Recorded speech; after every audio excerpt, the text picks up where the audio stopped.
বাংলাদেশে উত্তপ্ত পরিবেশ দীর্ঘ কয়েকদিন থেকে গতকাল প্রধানমন্ত্রী শেখ হাসিনার পদত্যাগের পরেই পরিস্থিতি আরও ঘোরতর হয়েছে।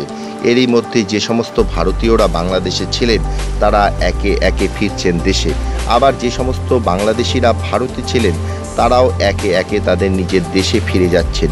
দুপক্ষেই প্রচণ্ড অসুবিধার সম্মুখীন হচ্ছেন, কিন্তু বাংলাদেশে যে সমস্ত ভারতীয়রা আটকে পড়েছিলেন তাদের অসুবিধাটা একটু বেশি। অন্যদিকে যে সমস্ত বাংলাদেশিরা ভারতে আটকে রয়েছেন তারাও অনিশ্চয়তার আশঙ্কা করছেন।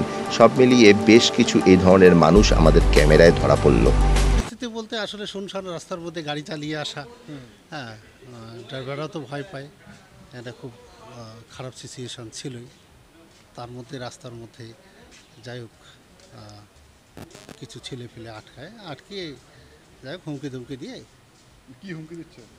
কি বলছে? মানে টাকা পয়সা নিয়ে গেল আমার কাছে যা ছিল, এবং গলায় একটা চেন ছিল সেইটা, এবং গাড়িতে আগুন লাগাবে, আমাদের পাসপোর্ট বই ফেলে দেবে গিয়ে জলেতে। এইরকম একটা অবস্থা। আপনাদের কাছে কি কি নিয়েছে? আমার গলার চেন একটা নিয়েছে, তারপর আর হচ্ছে টাকা ছিল, ক্যাশ টাকা কয়েক টাকা ছিল। যারা ছিল সবারটাই নিয়েছিল না, আমরা ওই যে মাইক্রোতে ছিলাম। হ্যাঁ, কার্ডের মধ্যে। কোন জায়গাটায় হয়েছে এটা হচ্ছে কি বাউড়া না কি বলে জায়গাটার নাম? বাউড়া।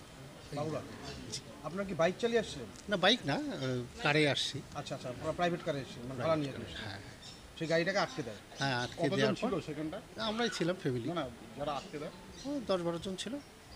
কি বলছে, টাকা দিতে হবে নাহলে ছাড়বো না? হ্যাঁ, ছাড়বো না। এবং তারপরে আবার যাই হোক 2-4টে থাপড় খাইছি আমি, আর কিছু বলবো না। ব্যাঙ্গালোরে গেছিলাম চিকিৎসার জন্য। আচ্ছা, তারপর এই তো চিকিৎসা শেষ করে এখন ফিরে যাচ্ছি বাসায়। কতদিনের জন্য ভারতে 15 ছিলেন? দিন ছিলাম। তো এখন কোথায় আছে এই মুহূর্তে? এখন আমরা চ্যাংরাবান্ধায় আছি। এখন আজকে বর্ডার পার করার। ওই পাশে খুলেছে ইমিগ্রেশন হ্যাঁ, সেন্টার? শুনলাম তো খুলছে। এখন খুলে, সকালে বন্ধ ছিল। প্রধানমন্ত্রী শেখ হাসিনা পদত্যাগ করেছে, কি বলবেন? আপনাদের কি বলবেন? আমরা কিছু বলতে পারতেছি না, যাই আগে দেখে। হ্যাঁ, দেশে গিয়ে পরিস্থিতি হ্যাঁ, দেশে গিয়ে এখন পরিস্থিতি বোঝা যাবে আর কি। কোথাও কি উৎকণ্ঠা রয়েছে?